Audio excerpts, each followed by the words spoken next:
इसके बाद अब हम डिस्कशन शुरू करते हैं कि इलेक्ट्रोकेमिकल सेल्स आखिर बनाए कैसे जाते हैं, मतलब कि इलेक्ट्रिसिटी को जनरेट कैसे किया जा सकता है। हम किसी केमिकल रिएक्शन की एनर्जी को यूज कर इलेक्ट्रिसिटी कैसे जनरेट कर सकते हैं, उसको एक एग्जांपल से अंडरस्टैंड करने की कोशिश करेंगे। Consider the following reaction between the zinc and copper sulphate aqueous solution. क्या होगा कि जिंक कॉपर को डिस्प्लेस करेगा और zinc sulphate aqueous solution and copper अलग हो जाएगा।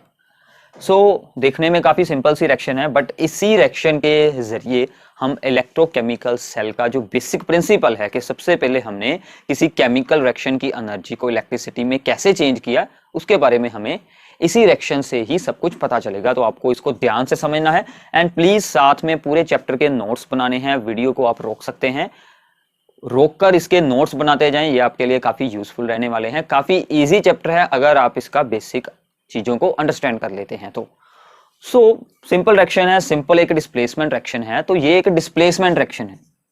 डिस्प्लेसमेंट रिएक्शन है तो शायद आप लोगों को पता होगा कि हर डिस्प्लेसमेंट रिएक्शन क्या होती है, एक्सोथर्मिक। मतलब ये रिएक्शन एक्सोथर्मिक है। इस रिएक्शन में हीट इवॉल्व होने वाली है, एनर्जी रिलीज होने वाली है।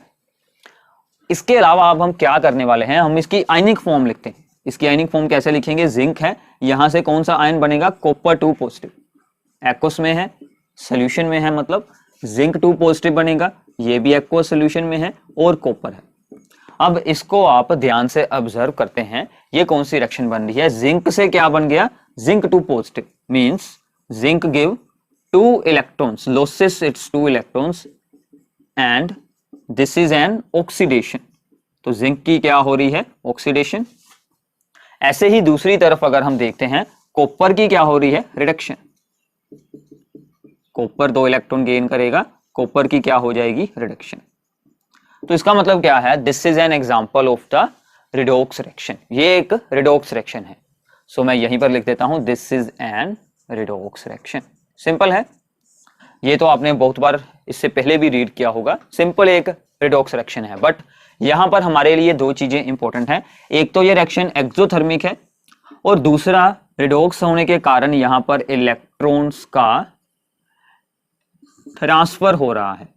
इलेक्ट्रॉन्स का ट्रांसफर हो रहा है, मतलब कि जिंक इलेक्ट्रॉन लॉस कर रहा है और कॉपर 2 पॉजिटिव उन्हें गेन कर रहा है। मतलब एक चीज इलेक्ट्रॉन लॉस करती है, दूसरी गेन करती है। और उससे भी अच्छी जो बात है, ये एक स्पॉन्टेनियस रिएक्शन है, खुद होने वाली है। तो क्यों ना हम इस इलेक्ट्रॉन्स के ट्रांसफर का यूज करें और इस एक्सोथर्मिक की एनर्जी का भी यूज करें। तो इन्हीं दोनों चीजों को यूज कर हमने क्या किया, इलेक्ट्रिसिटी को प्रोड्यूस कर दिया। अब उसके लिए हमारे लिए जो यहाँ पर सबसे इंपॉर्टेंट बात क्या थी कि हमें इन दोनों रेक्टेंट्स के बीच में कुछ ऐसा पाथ जनरेट करना था जहां से इलेक्ट्रॉन्स फ्लो हो सके, क्योंकि अगर इलेक्ट्रॉन्स फ्लो हो जाएंगे तो वो इसमें इलेक्ट्रिसिटी को जनरेट कर देंगे। तो हमने सिंपली अब सिर्फ क्या करना है, इन दोनों रेक्टेंट्स को सेपरेट करना है, दूर दूर रख देना है। ठीक है, जैसे मान लीजिए यहां पर रख दी हमने जिंक की रोड और यहां पर कहीं पर कॉपर 2 पॉजिटिव एक्वस का हमने अलग से रख दिया सोल्यूशन। तो यहां से यहां तक अब हमें इलेक्ट्रॉन्स को जब हम फ्लो करवाएंगे तो इलेक्ट्रॉन्स का फ्लो क्या बन जाएगा, इलेक्ट्रिसिटी बन जाएगा। अभी तक क्या हो रहा था, जिंक के पीस को हम कॉपर सल्फेट के सोल्यूशन के बीच में ही ऐड कर देते थे, हम इस पीस को उसके अंदर ही ऐड कर देते थे। तो इलेक्ट्रिसिटी मतलब इलेक्ट्रॉन्स को फ्लो होने के लिए कोई रास्ता नहीं मिल रहा था, हमने सिर्फ वो रास्ता बनाना है। बट वो रास्ता बनाने के हमें और साथ में क्या क्या यूज करना पड़ेगा, वो अब हम इलेक्ट्रोकेमिकल सेल को बनाकर देखते हैं। तो यहां तक आई होप कि आपको अंडरस्टैंड हो गया होगा। हमने रिडॉक्स रिएक्शन के इलेक्ट्रॉन ट्रांसफर को एंड जो एनर्जी रिलीज होती है रिएक्शन में, उन दोनों चीजों को ही इलेक्ट्रिसिटी जनरेट करने में यूज करना है। जस्ट सिंपल रेक्टेंट्स को किया हमने दूर दूर, उनके बीच एक हमने पाथ बना दिया जहां से इलेक्ट्रॉन्स फ्लो हो सके। देखते हैं कि अब इलेक्ट्रोकेमिकल सेल हम कैसे बनाएंगे। हमने क्या किया, ये है, ज्यूम कीजिए हमारे पास जिंक की इलेक्ट्रोड, ये है हमारी जिंक की इलेक्ट्रोड, और हमारा था यहां पर कॉपर सल्फेट का सॉल्यूशन।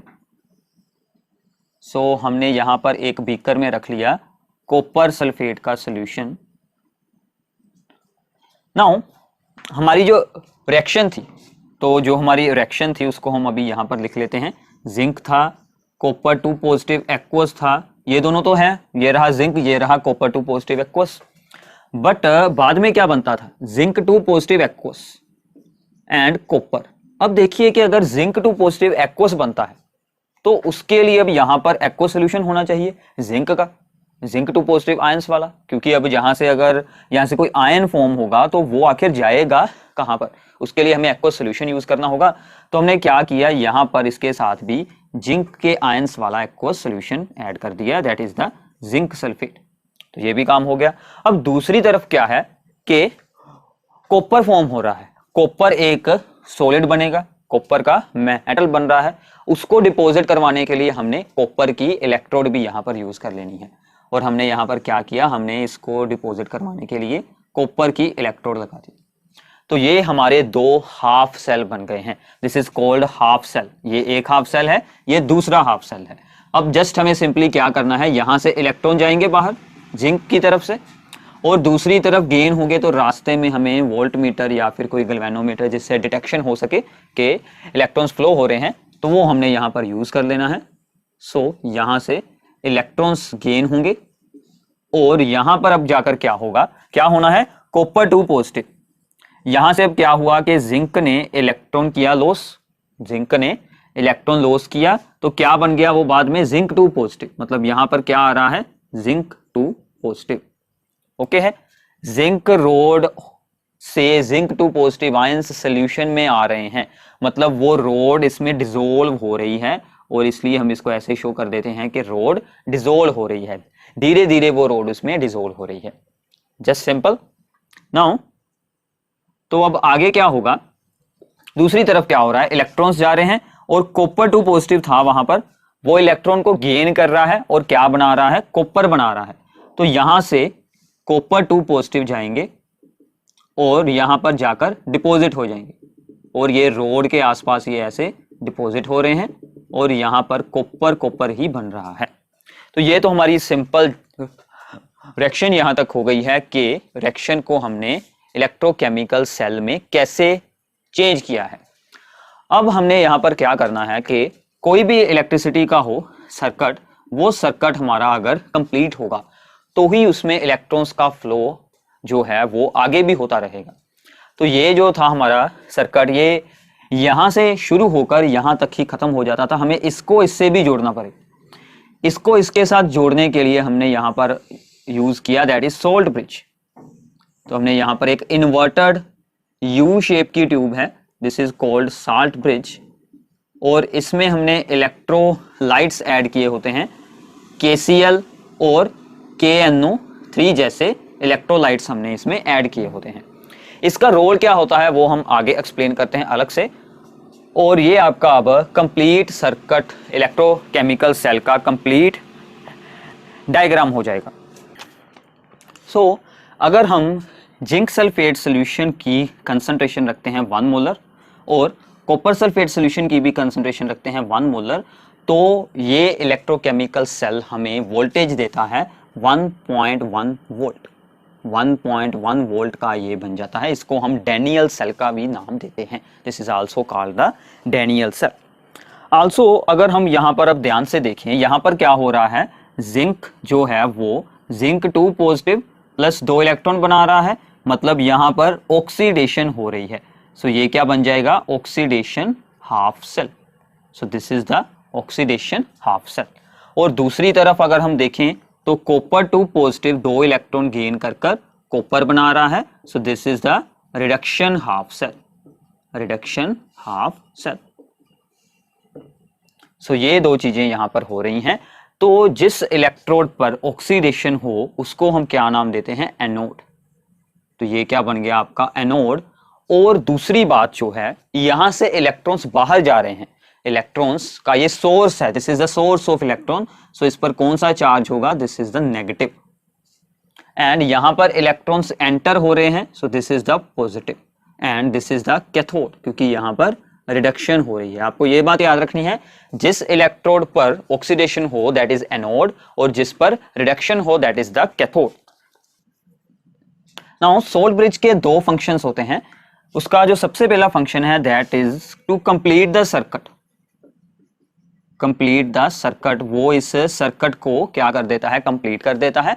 एंड सेकंड उसका क्या फंक्शन है, ये चार्जेस को यहां पर अकोमुलेट होने से प्रिवेंट करता है। It prevents charges to accumulate around electrodes. इसका क्या मतलब है, इसको एक्सप्लेन करते हैं। नाउ अब यहां पर क्या होगा कि जैसे जैसे ही जिंक टू पॉजिटिव यहां पर रिलीज होते जाएंगे, यहां पर जिंक टू पॉजिटिव चार्जेस का अमाउंट यहां पर इंक्रीज हो जाएगा। मतलब क्या होगा कि जिंक टू पॉजिटिव आयंस ही यहां पर बहुत ज्यादा हो जाएंगे, मतलब पॉजिटिव चार्ज की यहां पर एक्सेस हो जाएगी, क्योंकि सल्फेट तो यहां पर उतने ही होंगे बट जिंक टू पॉजिटिव यहां पर एक्स्ट्रा आ रहे हैं, तो यहां पर पॉजिटिव चार्ज इस इलेक्ट्रोड के आसपास क्या हो जाएगा, पॉजिटिव चार्ज। तो पॉजिटिव चार्ज क्या करेगा, यहां से इलेक्ट्रॉन्स को बाहर जाने से रोकेगा, इलेक्ट्रॉन्स को वो रोकना शुरू कर देगा। इस पॉजिटिव चार्ज को रोकने के लिए सोल्ट ब्रिज अपने में से इन इलेक्ट्रोनाइट में से नेगेटिव आयन को रिलीज करवाता है, मतलब Cl आयन को वो रिलीज करेगा। तो हम इसको मिटा देते हैं, आपको जस्ट यही उतारना है कि Cl नेगेटिव आयन यहां से रिलीज होता है। क्यों होता है, ताकि वो इस एक्सेस पॉजिटिव चार्ज को न्यूट्रलाइज कर सके। एंड दूसरी तरफ क्या होगा कि Cu2 पॉजिटिव यूज हो रहे हैं, उसके पीछे क्या बच जाएगा, sulphate ion, SO4 2 negative ions, यहां से सल्फेट आयन बच जाएंगे। उसके कारण यहां पर कौन सा चार्ज होगा, नेगेटिव चार्ज होगा, वो इलेक्ट्रॉन को यहां पर आने से रिपेल करेगा, मतलब दोनों तरफ से इलेक्ट्रॉन्स को रोकने की कोशिश हो जाएगी शुरू, इसलिए यहां पर पॉजिटिव चार्ज रिलीज होगा, that is the K positive. तो ये सिर्फ उस टाइम पर रिलीज होते हैं जब वहां पर चार्ज अकोमुलेट होना शुरू होता है, अदरवाइज साल्ट ब्रिज में से कुछ भी नहीं रिलीज होता। सो ये था हमारे लिए complete functioning of the electrochemical cell. अब हम इस पर रिप्रेजेंटेशन हम इस इलेक्ट्रोकेमिकल सेल की कैसे कर सकते हैं उसके बारे में बात करते हैं।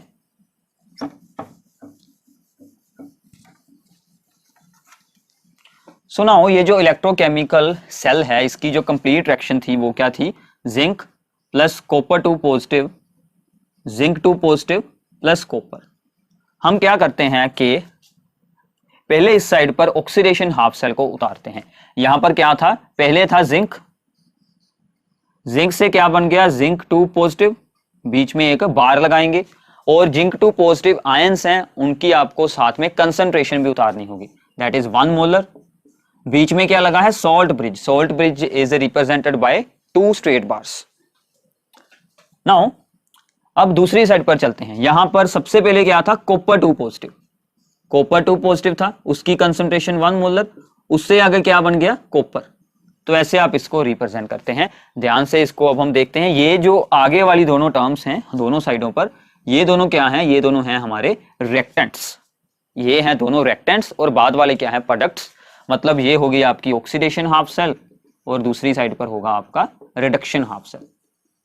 तो ऐसे हम किसी भी इलेक्ट्रोकेमिकल सेल की ये रिप्रेजेंटेशन है, this is the representation of electrochemical cell. आपको ये रिएक्शन दी होगी, आपको रिप्रेजेंटेशन बनानी है, आपको रिप्रेजेंटेशन दी होगी, हमें रिएक्शन बनानी है। ये दोनों काम आपको यहां पर आते होने चाहिए।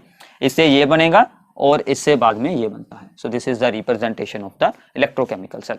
अब अगर हम यहां पर एक्सटर्नल वोल्टेज अप्लाई करते हैं, मान लीजिए कि हम इसके आसपास यहां पर एक्सटर्नल वोल्टेज को अप्लाई करते हैं, सो हमारे पास अलग अलग केस बनते हैं। अगर तो हमने एक्सटर्नल वोल्टेज अप्लाई कर दी ग्रेटर देन 1.1, अगर हमने एक्सटर्नल वोल्टेज को 1.1 वोल्ट से ग्रेटर अप्लाई कर दिया तो ये सेल रिवर्स ऑर्डर में ऑपरेट करना शुरू कर देगा, क्योंकि उसका अपना पोटेंशियल कितना है, 1.1। अगर हमने 1.1 से ज्यादा अप्लाई कर दी एक्सटर्नल बाहर से वोल्टेज, तो ये सेल ऑपोजिट ऑपरेट करना शुरू कर देगा। तो फिर क्या होगा, ये सभी ऑपरेशंस यहां पर ऑपोजिट हो जाएंगे। अगर हमने 1.1 के बराबर मतलब same to same external voltage apply की, तो ये सेल रुक जाएगा, ये सेल का सभी ऑपरेशन रुक जाएगा, क्योंकि जितनी वोल्टेज ये जनरेट करता है उतनी ही बाहर से अप्लाई हो जाएगी, तो इसकी वर्किंग स्टॉप हो जाएगी। अगर हम 1.1 से एक्सटर्नल वोल्टेज की वैल्यू छोटी लगाते हैं, लेस देन लगाते हैं, तो ये सेल ऑपरेट तो जस्ट ऐसे ही करेगा, बट यहां से जो हमें वोल्टेज मिल रही थी, मान लीजिए यहां पर हमने वोल्ट मीटर लगाया है, उसकी वैल्यू डिक्रीज हो जाएगी, क्योंकि इसकी अपनी वोल्टेज थी 1.1, जो भी एक्सटर्नल होगी वो उसमें से सब्ट्रैक्ट हो जाएगी। तो ये भी बात आपको याद रखनी है। बहुत बार इस टॉपिक पर एमसीक्यूज आपको पेपर में मिलते हैं कि अगर हमने एक्सटर्नल वोल्टेज को 1.1 से लेस देन अप्लाई किया है तो क्या होगा, ग्रेटर देन अप्लाई किया है तो क्या होगा, तो अगर हमने इक्वल अप्लाई किया है तो क्या होगा। तो ये सभी केसेस आपको याद रखने हैं। अब इसकी एक और हम इसमें एग्जांपल करते हैं। NiAgNO3 का एक इलेक्ट्रोकेमिकल सेल है जिसकी कि हमें रिएक्शन दी हुई है, दैट इज Ni सॉलिड है और ये रिएक्ट करता है विद Ag पॉजिटिव एक्वस। ये फॉर्मेशन कर रहा है Ni2 positive aqueous plus 2Ag। ये कंप्लीट रिएक्शन है। हमें इस रिएक्शन से इलेक्ट्रोकेमिकल सेल की रिप्रेजेंटेशन को बनाना है। तो हम क्या करेंगे, ये हमारा रेक्टेंट है और ये चीज ऑक्सीडाइज हो रही है, इसको हम सबसे आगे पहले रिप्रेजेंट करेंगे। मींस दैट के सबसे पहले हम क्या लिखेंगे, Ni सॉलिड, उससे क्या बनेगा Ni2 पॉजिटिव एक्वस। एक्वस हम कहां लिख रहे हैं, अगर हमें कंसंट्रेशन दी हो, अगर हमें कंसंट्रेशन दी हो तो हम यहां पर वही उतारेंगे। अगर हमारे पास कंसंट्रेशन नहीं है तो हम यहां पर ओनली एक्वस लिख देंगे। बीच में क्या लगता है, सॉल्ट ब्रिज। ओके है, यहां तक सिंपल। अब दूसरी साइड पर जो 2, 3, 4 जो भी कोफिशिएंट है उसको सेल की रिप्रेजेंटेशन में हमने नहीं यूज करना है, वो बैलेंसिंग में आएगा, रिएक्शन की बैलेंसिंग में। सेल की रिप्रेजेंटेशन में जस्ट हमें आयन उतारना है कि कौन सी चीज है, Ag पॉजिटिव है, एक्वस क्या बना है, Ag solid. So this is the representation of this chemical cell. तो ऐसे आप सेल से रिएक्शन से सेल ये बनाना आपको सीख लेंगे तो बहुत ही अच्छा होगा। न्यूमेरिकल्स में ये आपके लिए बहुत ही यूजफुल रहने वाला है। So this chapter is very very interesting and this is numerical part, इसमें आगे बहुत आने वाला है। बट न्यूमेरिकल्स इसी बेसिक अंडरस्टैंडिंग से आपके बहुत ही अच्छे हो जाएंगे। अगर आपको बेसिक अंडरस्टैंडिंग हो जाती है तो न्यूमेरिकल्स आपके बहुत ही अच्छे से होने